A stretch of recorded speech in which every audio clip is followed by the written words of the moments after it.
Ciao a tutti. Il disturbo narcisistico di personalità può rientrare in un insieme di sintomi come quello del disturbo bipolare. Pertanto un soggetto bipolare può presentare sintomi tipici del narcisista. Ma scopriamo qual è la differenza tra disturbo narcisistico e bipolare. Il disturbo narcisistico è caratterizzato da un modello pervasivo di grandiosità, bisogno assoluto di ammirazione e mancanza di empatia. Ecco i sintomi nello specifico. Senso di diritto, mancanza di empatia, comportamento manipolativo, comportamento arrogante, atteggiamento prepotente, incapacità di accettare la realtà, spirito giudicante, insensibilità, egoismo, assenza di valori, assenza di intimità affettiva, infondata pretesa di trattamenti esclusivi, inclinazione alla menzogna, sentimento di superiorità, smisurato senso di autostima, inclinazione allo sfruttamento, orientamento al male, tendenza all'invidia, tendenza alla rabbia, inclinazione al disprezzo, propensione a umiliare il prossimo, atteggiamento istintivo con incontrollabile aggressività, percezione grandiosa di sé, delusioni collegate al potere, bisogno continuo di ammirazione, inclinazione alla violenza emotiva, verbale, fisica, inclinazione al suicidio. Il disturbo bipolare veniva denominato sindrome maniaco-depressiva o depressione bipolare ed è un disturbo dell'umore che si manifesta in differenti sintomi comuni e sintomi rari.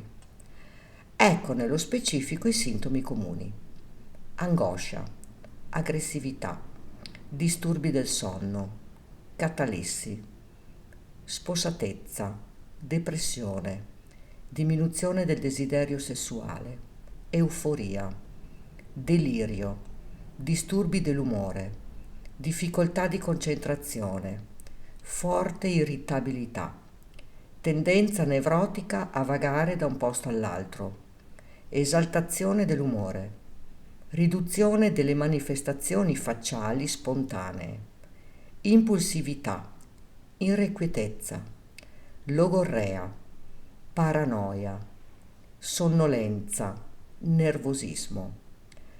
Ecco nello specifico i sintomi più rari: anoressia, aumento dell'appetito, allucinazioni, rallentamento dei movimenti, giramenti di testa, tachicardia, apatia, tendenza al suicidio, dolori muscolari, incubi, cefalea, movimenti involontari originati da un qualche farmaco, insonnia, calo di peso corporeo, isolamento sociale, somatizzazione. In sintesi, la sola differenza distinguibile è che il soggetto bipolare solitamente sperimenta la percezione di essere pieno di energia, unita da uno stato d'animo molto alto, laddove il narcisista grandioso prova forti sensazioni a livello psichico, ma non capta tale dose di energia fisica.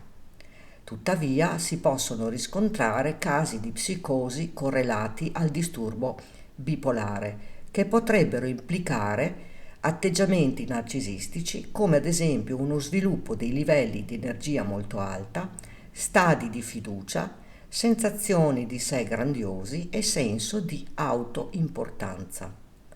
Indipendentemente dal tipo di disturbo, è essenziale non trascurare la gravità di tali sintomi. La tua incolumità fisica e mentale sono di straordinaria rilevanza. Impara a proteggerti da questi individui, a riconoscerli tramite varie fonti di informazione.